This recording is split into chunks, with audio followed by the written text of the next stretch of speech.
This is an MPTV makeup news and update. Makeup news from around the world. This is your MPTV news update. Hello all and welcome back to MPTV. I'm Sydney and this is your makeup news and highlights. According to Ozzy, Samira Latif is a blind woman who has been working for Procter & Gamble for over 10 years. She decided to conduct a little experiment to allow her coworkers to feel what it's like to live life in her shoes. She said, "I got them to experience living even just 1 hour with a disability, accessing our own products and services that we've created." After that, she explained that there was a gap in the market, not only because disabled people were being looked over, but because the population is an estimated 8 trillion in disposable income, and that company wasn't pursuing this. To her surprise, they agreed to move forward with tackling this issue for the disabled. But the story doesn't stop here. The fashion industry has started to promote disabled models in events like New York Fashion Week, and we are now finally seeing the beauty world catching up. British company Cole Creatives launched the Flex collection. And this was made for people with motor disability, having easy-to-grip brush handles and flexible heads for easier use. Founder Trishna Daswani said, "As I ran our free workshop supporting people in their makeup journey, I noticed a variety of different issues with people that had tremors to challenges with coordination." We hear a similar story from celebrity makeup artist Veronica Lawrence, who launched the Vamp Stamp after she developed a spinal cord tumor and lost all feelings in her hands. The Vamp Stamp is a way for those with limited control to achieve the perfect wing liner by simply stamping it on. Sarah Heath said, "Everything we make has to work easily for Veronica, or we don't make it. It also has to work for me, the non-makeup artist who doesn't have motor issues, but I do have skill issues." Now, the company is working on products aimed to make eyeshadow and eyebrow makeup easier. This is just the start to recognizing and creating these types of products. This is an industry full of creatives, so let's push ourselves to make makeup products that everyone can use. I mean, who doesn't love a good villain?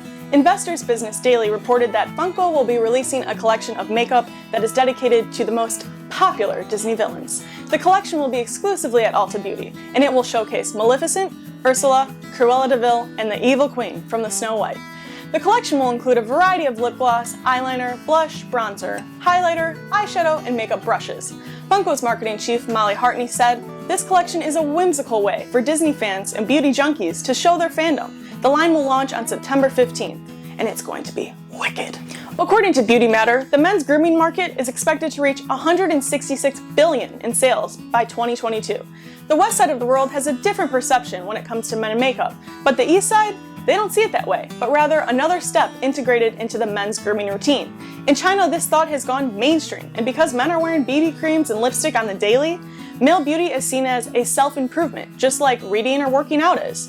Contrary to feeling unease by something unmasculine, many Chinese men genuinely believe that makeup could lead to their more attractive selves, making them deserve more opportunity in life. So makeup becomes an instrument for these men to feel more empowered. According to Jing Daily, a 20-year-old male student said, "There are 6 guys in my dorm room. We regularly use face masks or essence before we go to sleep. Because when you look good, you feel good too." Men in makeup is the new norm, so come on Westside, get with the times of good skin to promote your best self. The talk about It Chapter 2 continues. We are getting some inside details from Pennywise himself. According to Showbiz Cheat Sheets, Bill Skarsgård was part of the press conference this week and spoke about portraying Pennywise before the clown makeup. There's a scene where Beverly visits Miss Kirsch in the home where she used to live. Over tea, Miss Kirsch shares stories with Beverly of her father, a performer in the circus. This is Bill before he puts on the Pennywise makeup. But Pennywise without makeup is still not Bill's face. He said, "It's still makeup. It was just a different kind of makeup. Bulbous bald head and everything. I loved it. The day that we shot it was the first time I had the makeup on, and we were having so much fun taking photos on set. I just loved how I looked. I was walking around having a great time with the character. I don't know what he was. He was something else. He wasn't entirely Pennywise.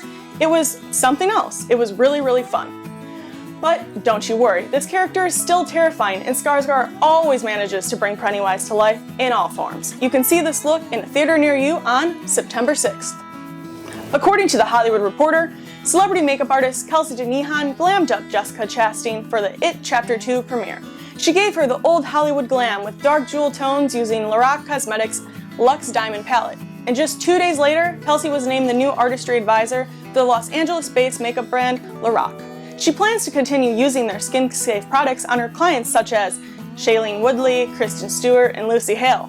Her new role with Lorac is a perfect match since she has already been using these products on red carpet looks for years. Back in 1995, the brand was founded by Carol Shaw to help stars avoid breakouts and skin irritants through soothing ingredients like cucumber and calamine extract, as well as vitamin E. But Lorac lost its way for a while until Markwins Beauty acquired it in 2018. Rachel Shielowitz, Global Senior VP of Markwins Beauty Brands and General Manager of Lorac, joined a few months ago and asked who was leading the charge in industry. She explained it was like a big silent pause. So one of my first objectives was to find someone who, if we were to start the brand today, who would be the Carol today? And that is when they found Kelsey Denihan to remaster original formulas and get artists to carry Lorac in their kits again. Kelsey said, for artists, we like to make our kit as light as possible. And a lot of these brands have these big glass bottles, and yeah, they are gorgeous for vanity, but I'm not going to literally carry 50 shades of glass bottles. It's a nightmare, and it's heavy, and I need a chiropractor. Thank you all for tuning into MPTV's segment of Makeup News and Highlights. I'm Sydney, and until next time, don't you forget to respect the craft.